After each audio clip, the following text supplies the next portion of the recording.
Menurut kenyataan oleh Clarence House, Putra Charles dan Camilla akan memulakan lawatan di Singapura pada 31 Oktober. Seterusnya, pasangan diraja itu akan tiba di Kuala Lumpur 3 November. It seems to me that our future as a free society, both here in Britain and throughout the world, depends on recognizing the crucial role played by people of faith. And of course, religious faith is all the more convincing to those outside the faith when it is expressed with humility and compassion, giving space to others, whatever their beliefs. With this in mind, I would like to suggest several tangible courses of action that I believe might be helpful. First and foremost, rather than remaining silent, faith leaders have, it seems to me, a responsibility to ensure that people within their own tradition respect people from other faith traditions. We have yet to see the full potential of faith communities working together. However, to do this effectively with a truly fraternal approach requires not only maturity in one's own faith, but also an essential humility. Religious freedom is a daily, stark choice between life and death. The scale of religious persecution around the world is not widely appreciated, nor is it limited to Christians in the troubled regions of the Middle East. A recent report suggests that attacks are increasing on Yazidis, Jews, Ahmadis, Baha'is, and many other minority faiths.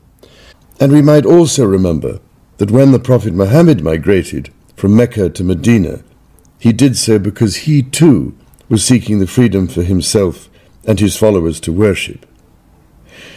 Whichever religious path we follow, the destination is the same: to value and respect the other person, accepting their right to live out their peaceful response to the love of God.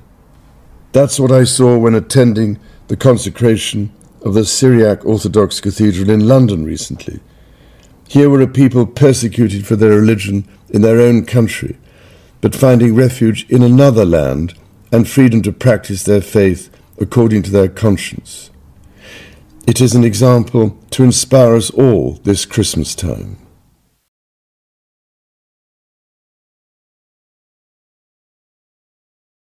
London's oldest mosque has been paid a visit by a member of the British royal family.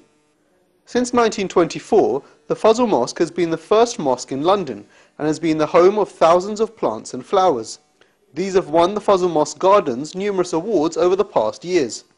Thursday, 7th July 2011 marked yet another point in history for the Fazl Mosque, as His Royal Highness Prince Edward, Earl of Wessex, paid a visit to the Fazl Mosque as a patron of the London Gardeners Society to inspect the mosque gardens. When he arrived, he was greeted by His Holiness Hazrat Mirza Masroor Ahmad, may Allah strengthen his hands, along with the head gardener of the London Mosque, Mr. Shamim Khan, and other delegates of the UK community. The Prince was able to see a small exhibition about the history of the mosque and Islam Ahmadiyyat. His Holiness also informed the Earl how the Ahmadiyya Khilafat has been based in the United Kingdom since 1984.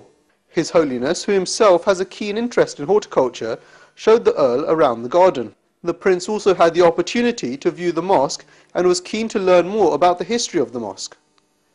His Holiness then showed the Earl his private garden within the complex, where the Earl was pleased to see a large cherry tree cultivated under the supervision of His Holiness himself.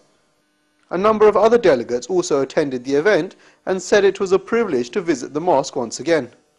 At the end of the visit, National President of the Ahmadiyya Muslim community, Mr. Rafiq Ahmed Hayat, invited the Earl of Wessex to visit the Bath al-Futuh Mosque at a later date.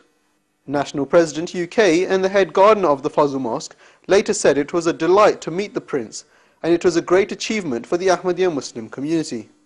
This is Aftab Hayat reporting for MTA International, UK Studios.